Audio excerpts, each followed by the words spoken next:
Recently, the original Wario Land dropped on Nintendo Switch Online. The title is one of the first games I purchased for Game Boy way back in the day, and it's still one of my all-time favourites. So in one sense, I'm delighted that I can replay an all-time favourite of mine on Switch. But there is also an element of regret because this obviously takes off the table the, albeit vague, possibility of an Advance Wars 1 plus 2 style Wario Land 1 plus 2 edition that reinterprets the first two Wario Lands for a new generation.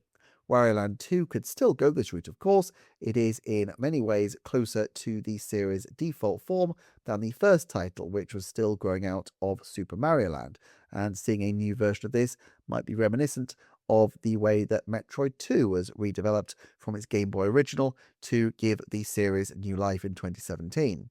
And there's still the chance of a completely new game, of course. Still, it feels like a good time to pause and review where we are with Wario Land, which I did cover a little bit a year ago. Is a new game likely, and if so, when and how? Now, Nintendo does on the surface push Wario quite a bit. You can ask for Wario updates on Nintendo Today, for example, but it's actually framed not as Wario, but as WarioWare, an aesthetically quite distinctive branch of the Wario series, and with gameplay that evidently does not refer back particularly to the original Wario, except for the odd glimmer.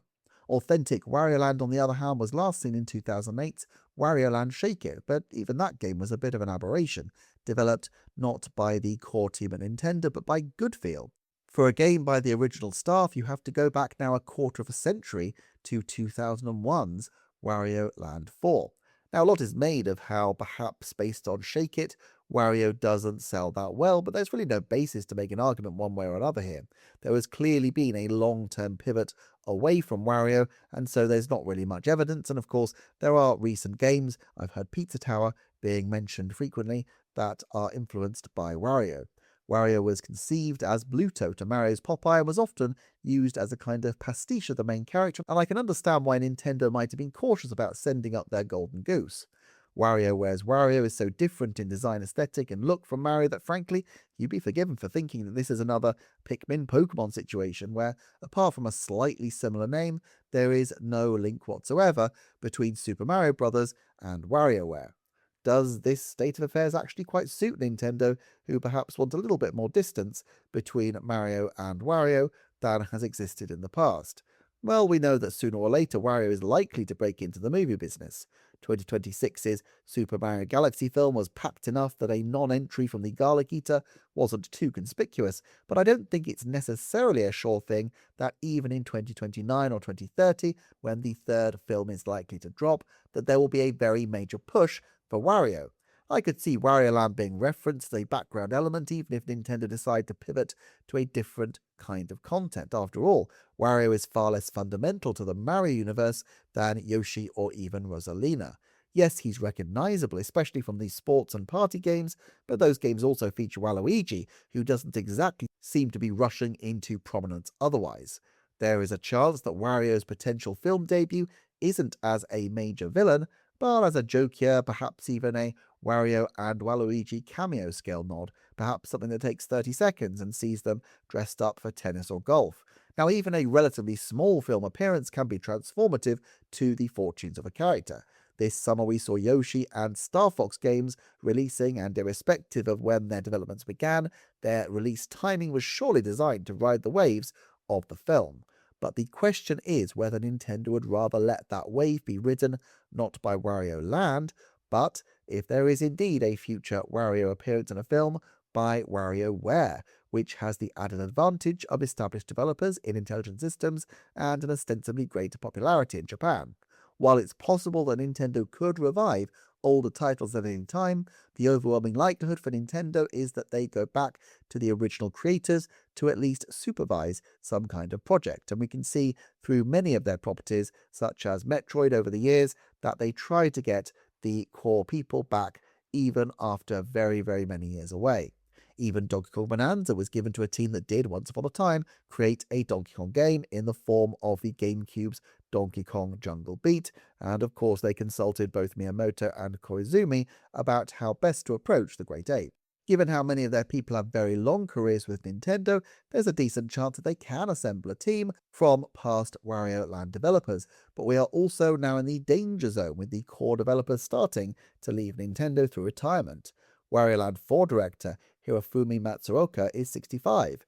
Yoshia Sakamoto, who produced many of the previous games, is gone 65. In fact, he's in his late 60s, and there's strong evidence to suggest that he has actually left for the most part, though it's conceivable that he will be seen in a reduced capacity on Metroid-related activities still.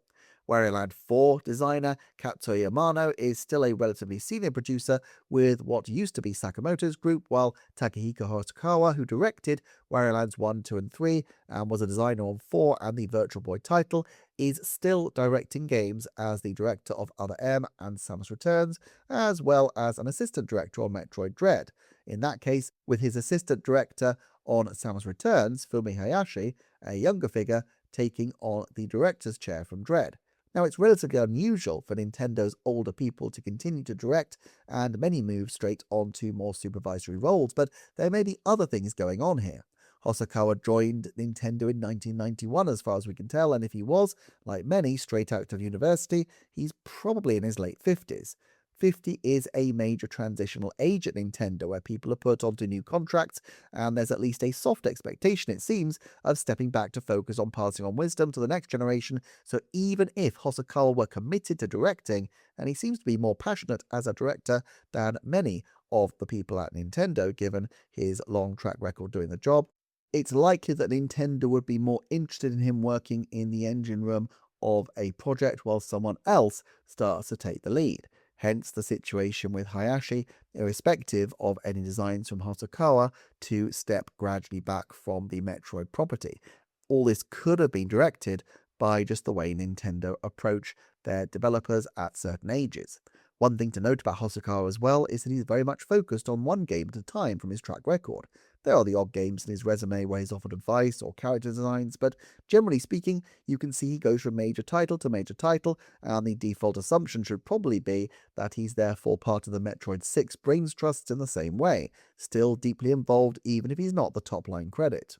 While I thought the change in the director and assistant director credits at the top of Dread might have reflected Hosokawa gradually moving on, I do wonder now if it's simply reflecting Nintendo's internal policies, and that Hosokawa is still likely to be very grounded in the Metroid series, a series where he also has a very deep history as a designer on Metroid 2, and having worked on every Sakamoto Metroid game since Fusion in 2002. If, like many Nintendo developers, he stepped back and took on more projects at the same time, then it would be very easy to see how he might bootstrap a new Wario Land. But if he remains on the same core team that's developing Metroid, it's a trickier proposition given his focus on taking on one game at a time to see how he could fit in a Wario Land as well.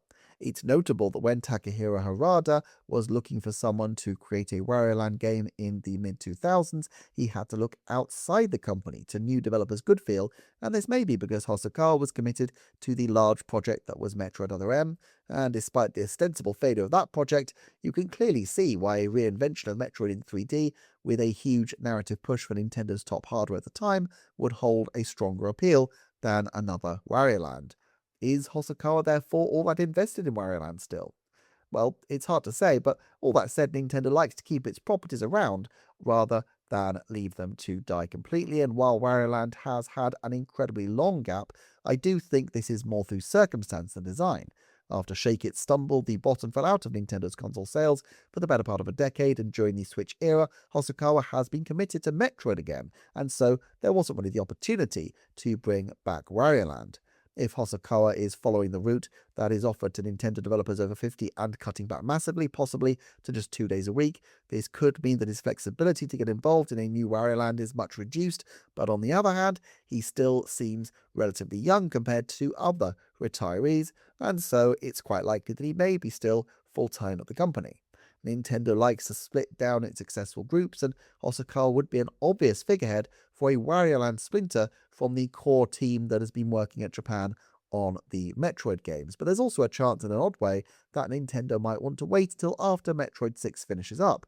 A follow-up to the relatively successful Metroid Dread would have made a lot of sense to rush into production, but with Nintendo being cautious about releasing multiple games of the same type on the same system, they may feel that they want to slow their roll on any potential Metroid 7. They may indeed feel that a late-in-life return to Samus Returns could be an adequate placeholder for the mainline Metroid series, and that Hosokawa, in the meantime, could push a Wario Land project out, considering his one-game-at-a-time approach.